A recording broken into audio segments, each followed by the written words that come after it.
afternoon, ladies and gentlemen, to another Propagandacast Addendum, looking to our two new recently added commanders. Here added to the Wehrmacht and the Soviet Union. First off, for the Wehrmacht, we have the Encirclement Commando Doctrine.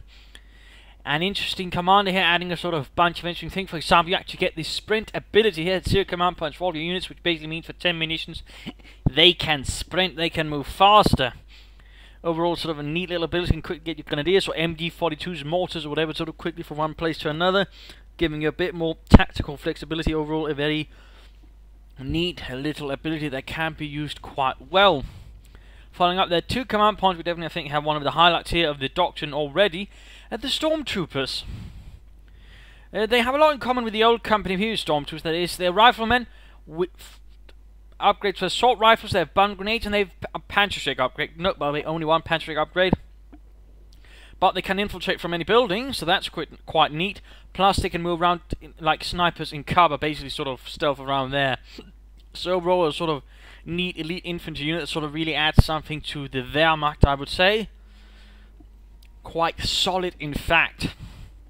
So there's something to keep in mind. I'll be doing a Propagandacast on that one later on.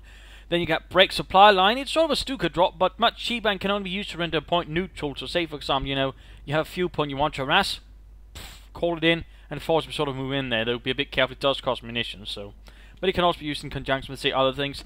Then you get Breakpoint. It's a very interesting ability. It costs fuel, but it allows your tanks to move faster, and it rapidly allows them to sort of decap your territory, and that way you can quickly, with, say, a light vehicle, unravel a lot of your opponent's territory. For example, say, a scout car charge through. Oh, hey! There went a lot of your territory. Take that, you Russian or American bastard. So a neat little ability there as well. And then finally we have Close the Pocket. An interesting ability. Costs a bunch of munitions. And it sort of works basically. All the territories connected to yours will come under fire. But even more importantly, territories cut off will come under severe artillery fire. And any units there will likely get utterly annihilated. So it's a rather interesting ability. It's very much in particular sort of dependent on you trying to sort of cut off your opponent's territory. So of course your opponent will try to do things to deal with that. For example, caches can be used to protect cut-off points in that regard, since they can't be cleared out with a break supply line, for example. So a little fun thing there. Overall, an interesting commander, though I would say the highlights really are Sprint, Stormtroopers, and Breakthrough. The other two abilities are a bit more conjectural, but otherwise, I mean, it's a pretty solid commander, and certainly adds something. I'm in particular thinking the Stormtroopers will be rather popular in the near future. Looking at the Soviets, we get Tank Hunter Tactics. Well, it's rather as it says on the tin, you know. It's about knocking out tanks and vehicles. All the abilities are. You get basically a sort of assault grenade for anti-tank grenades with it at 2 command points. Sort of lighter anti-tank grenades compared to the one the conscripts normally throw, but basically, you know, 6 anti-tank grenades, that's going to do some damage, can definitely knock out a vehicle, I imagine. You get light anti-tank mines. They will basically only stun, but say combine that, for example, with a quick anti-tank grenade assault, then you could probably do a lot of damage to, say, a Puma that it hits it, or a Scout car, even a Panzer IV, something like that. So in that regard, it also possesses a bit of sort of potency. Then you also get the ability to upgrade your conscripts with anti-tank rifles, reasonably cheap. So in that way, for example, you have 4 conscripts, you can get all of a sudden 8 anti-tank rifles, which will certainly put a bit of a fear of the motherland into any light vehicles, might even threaten some armor of the medium kind. So something that you have to be careful with, but could still be used for quite some good. And then you have the Engineer Salvage Kits. It's an upgrade for them, but basically it allows you to get more resources out of any wrecked vehicle than the Oberkommando West can regularly. So overall, a pretty neat upgrade, in fact. And then you finally have an anti-tank bombing run. A sort of nasty bombing run, which can be used to sort of knock out vehicles quite handily.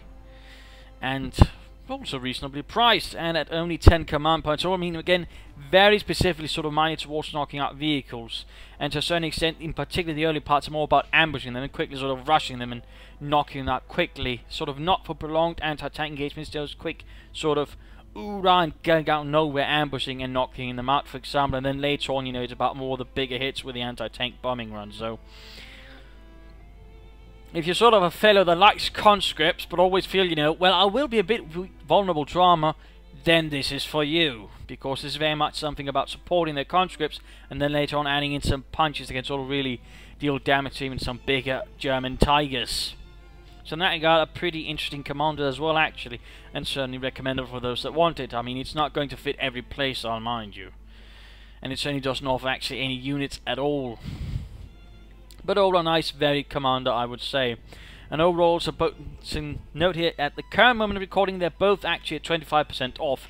Also, they're free to try for this week, so, you know, give them a go if you want to. You'll probably not regret it. But overall, I can recommend these two commanders. I mean, Encirclement in particular, I think, is a very outstanding German commander with a lot of potential.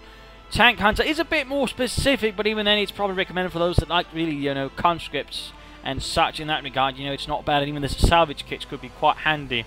So, two good commanders, very much worth them if you were to ask me. And this is Imperial then Stain saying thank you all for watching. Hope you enjoyed, and hope this might have given you some information towards making a decision towards these two commanders. Cheers!